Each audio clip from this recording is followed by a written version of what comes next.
इस बिल की हमारी पार्टी की जानिब से तायद करते हैं। बहुत बहुत शुक्रिया। Thank you. Minister. Honorable Speaker, sir. మరి అందరూ కూడా మాట్లాడింది సార్, మీ పార్టీ తరఫున మీరు అందరి తరఫున మాట్లాడినరు సార్, మాట ఇచ్చారు sir. Honourable speaker sir, I beg to move the bill be passed. The question is that the Telangana Municipality Bill 2025 be taken into the consideration. Those who are for the motion, please say.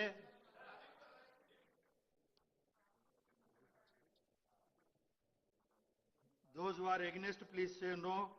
Yes, have it, yes, have it. The motion is carried and that bill is considered.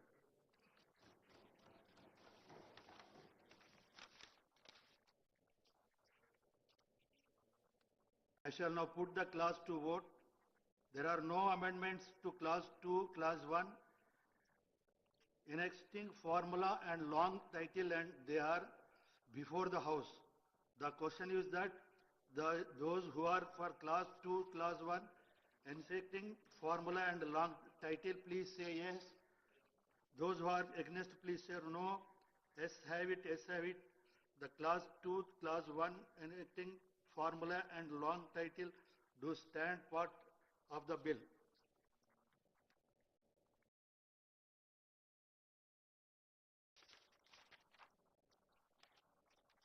Now I request the Honorable Minister for the Legislative Affairs to move the motion of passing the bill. Honorable Speaker, sir, I beg to move the bill be passed. Motion moved. The question is that the bill be passed. Those who are the motion, please say yes. Those who are against, please no. Yes, have it, yes, have it. The motion is carried and the bill is passed.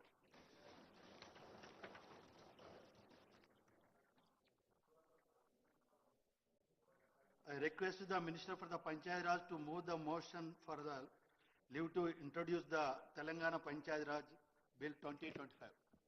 Honorable Speaker, sir, I beg to move for leave to introduce the Telangana Panchayat Raj Third Amendment Bill 2025. The motion is moved. The question is that the Telangana Panchayat Raj Bill 2025 Bill, Third Amendment Bill 2025 is introduced. Honorable Speaker, sir, I beg to move for taking into consideration of the Telangana Panchayat Raj Third Amendment Bill 2025. Those who are for the motion, please say yes. Those who are against, please say no. Yes, have it, yes, have it. The motion is carried and bill is introduced.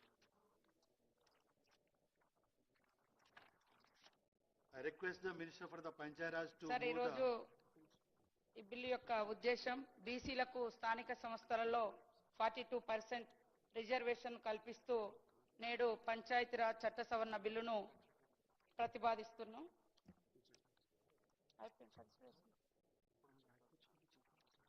I request the Minister for the Panchayat Raj to move the motion for the taking into consideration of the Telangana Panchayat Raj Bill 2025. I beg to move for taking into consideration of the Telangana Panchayat Raj Second Amendment Bill 2025. The motion is moved. Now discussion on consideration of the bill.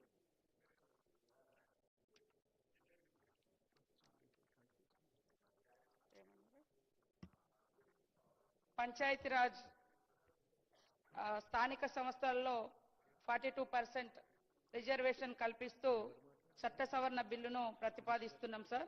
గత ప్రభుత్వంలో 2018 పంచాయతీరాజ్ చట్టంలో రిజర్వేషన్లను 50% పరిమితం చేస్తూ BRS ప్రభుత్వం చేసినటువంటి చట్టం చేయడం జరిగింది. దాంట్లో 285A నిబంధన మరి సీలింగ్ పెట్టడం జరిగింది 50% వరకే.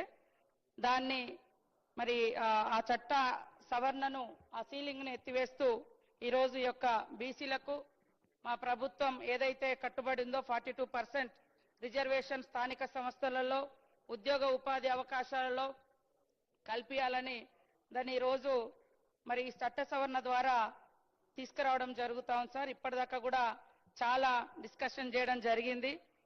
తెలంగాణలో బీసీలు అధికంగా ఉన్న రీత్యా జనాభా ప్రాతిపదికన రిజర్వేషన్లు కల్పిస్తామని ఆ రోజు మా నాయకుడు రాహుల్ గాంధీ గారు ఇత్నా ఆబాది ఉత్నా ఇస్సేదారి అనేటువంటి ఒక స్ఫూర్తితోటి ఒక సామాజిక న్యాయ మూల సిద్ధాంతానికి కట్టుబడేటువంటి మా ప్రభుత్వం మరి ఈరోజు ఇంటింటి సర్వే ద్వారా ఆ తర్వాత డెడికేటెడ్ కమిషన్ ఏర్పాటు చేయడం ద్వారా మరి ఈరోజు ఈ బిల్లును సమగ్రంగా శాస్త్రీయంగా అన్ని వర్గాలతోటి చర్చ చేసుకొని అసెంబ్లీలోకి తీసుకురావడం జరిగింది సార్. గతంలో కూడా 2 బిల్లులు తీసుకురావడం జరిగింది, ఆర్డినెన్స్ కూడా తీసుకురావడం జరిగింది.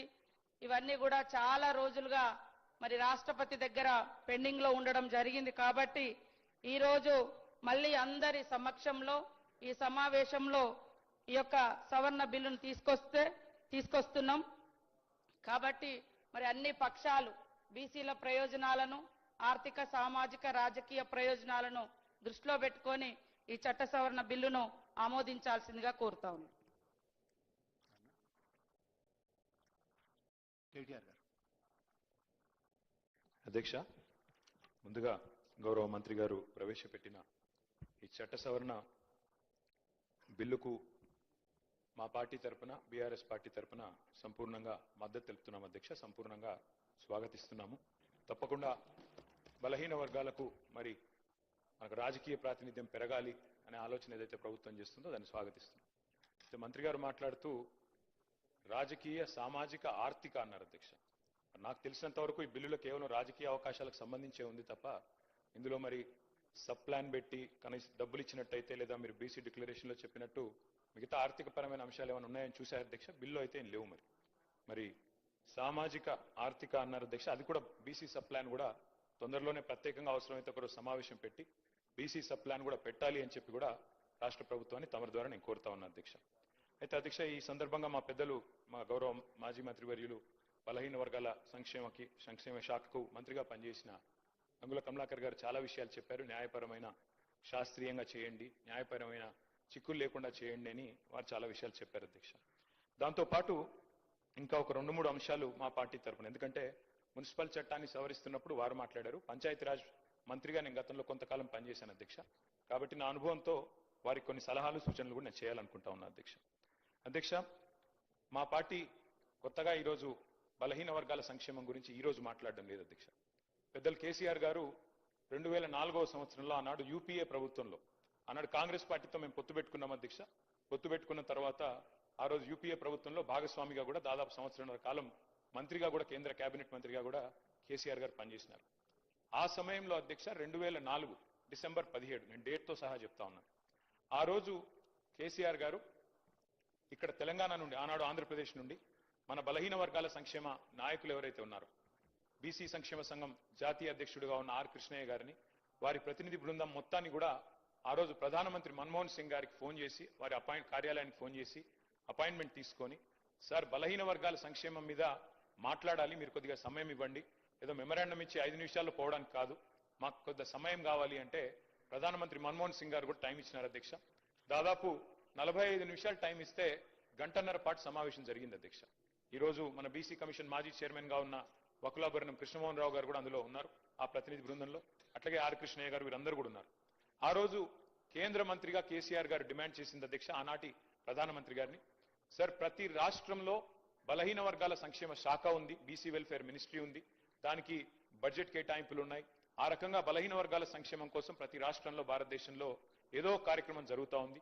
కానీ కేంద్రంలో ఓబీసీ వెల్ఫేర్ మినిస్ట్రీ లేదు, ఓబీసీ వెల్ఫేర్ మంత్రిత్వ శాఖ లేదు. పెడితే చాలా బాగుంటుంది. అప్పుడు ఏమవుతుందంటే అనుసంధానం చేసుకొని ఓబీసీ అక్కడ కేంద్రంలో ఉన్న మంత్రిత్వ శాఖ, రాష్ట్రంలో ఉండే మంత్రిత్వ శాఖలు కలిసి పనిచేస్తే మరింత మేలు చేయవచ్చు, ఓబీసీ మంత్రిత్వ శాఖ పెట్టండి అని మొట్టమొదటిసారిగా భారతదేశంలో మరి ఒక కేంద్ర మంత్రిగా ప్రధానమంత్రి గారి దృష్టికి తీసుకుపోయిన నాయకుడు మా నాయకుడు కేసీఆర్ గారు అనే మాట నేను మీకు గుర్తు చేస్తా ఉన్నాను అధ్యక్ష. అట్లాగే అధ్యక్ష, పార్టీ పెట్టిన కొత్తలోనే బీసీ పాలసీ తెచ్చి కొంత మరి మా పార్టీ విధానాల్లోనే బీసీ పాలసీ అంటూ తీసుకొచ్చింది కూడా ఆనాడు టీఆర్ఎస్ అధ్యక్ష. రాష్ట్రం ఏర్పడ్డది అధ్యక్ష. చాలా మంది పెద్దలు చెప్తా ఉంటారు, కేసీఆర్ గారి నాయకత్వంలో ప్రజా ఉద్యమం నిర్మాణం జరిగింది, అందులో అందరం కూడా పాల్గొన్నాం. ఈ హౌస్ లో ఉన్న వాళ్ళలో కూడా చాలా మంది ఉన్నాం. అందులో భాగంగానే ఆనాడు పార్టీలకు అతీతంగా పోరాడితే అల్టిమేట్ గా తెలంగాణ సిద్ధించింది. తెలంగాణ వచ్చిన తర్వాత అధ్యక్ష 2014లో మొట్టమొదటిసారి ఇక్కడ శాసనసభ కొలువు తీరిన తర్వాత తమరు కూర్చున్న స్థానంలో అధ్యక్ష అక్కడ కూర్చున్నది సిరికొండ మధుసూనాచారి గారు, బలహీన వర్గాల బిడ్డ స్పీకర్ గా ఇక్కడ, కౌన్సిల్లో శ్రీ కనకమామిడి స్వామి గౌడ్ గారు, అక్కడ చైర్మన్ గా స్వామి గౌడ్ గారు, ఇక్కడ మొట్టమొదటి స్పీకర్ గా మరి మధుసూనాచారి గారిని కూడా చేసుకున్నది ఆనాడు టీఆర్ఎస్ ప్రభుత్వం అధ్యక్ష. అట్లాగే ఫస్ట్ టైం అధ్యక్ష చరిత్రలో, ఉమ్మడి ఆంధ్రప్రదేశ్ చరిత్రలో, ఇందాక పాయల్ శంకర్ గారు మాట్లాడుతూ అన్నారు అడ్వకేట్ జనరల్ ఎన్నడూ కాలేదు అని. దాన్ని కూడా మార్చి తిరగరాసి మొట్టమొదటి అడ్వకేట్ జనరల్ బలహీన వర్గాల బిడ్డను చేసింది కూడా కేసీఆర్ గారి ప్రభుత్వం. బిఎస్ ప్రసాద్ గారు వారిని ఆనాడు మొట్టమొదటి ఏజీగా నియమించింది కూడా కేసీఆర్ గారి ప్రభుత్వం అధ్యక్ష. ఇందాక కొంతమంది మిత్రులు మాట్లాడితే ఇంకేదో అన్నారు, నేను దాని జోలికి ఎక్కువ పోను కానీ ఇవాళ కూడా మా పార్టీకి 3 ప్రోటోకాల్ పొజిషన్లు ఉన్నాయి సార్ రాష్ట్రంలో. ఒకటి శాసనసభలో ప్రతిపక్ష నాయకుడిగా కేసీఆర్ గారు ఉన్నారు, అక్కడ శాసన మండలిలో ప్రతిపక్ష నాయకుడిగా మధుసూనాచారి గారు ఉన్నారు, అట్లాగే శాసన మండలిలో డిప్యూటీ చైర్మన్ గా బండా ప్రకాష్ గారు ఉన్నారు. అంటే 3 ప్రోటోకాల్ పొజిషన్స్ ఉంటే అందులో 2 బీసీ బిడ్డలకిచ్చి మా పార్టీ నిబద్ధతను చాటుకున్నామనే మాట కూడా నేను వారికి విజ్ఞప్తి చేస్తా ఉన్నాను అధ్యక్ష. అట్లాగే అధ్యక్ష మా ప్రభుత్వం ఉన్నప్పుడు చట్టసభల్లో మేము 2 సార్లు తీర్మానం చేశాం అధ్యక్ష. ఇక్కడ శాసనసభలో, అక్కడ శాసన మండలిలో 2 తీర్మానాలు చేసి పంపించినాం ఏకగ్రీవంగా. ఆ రోజు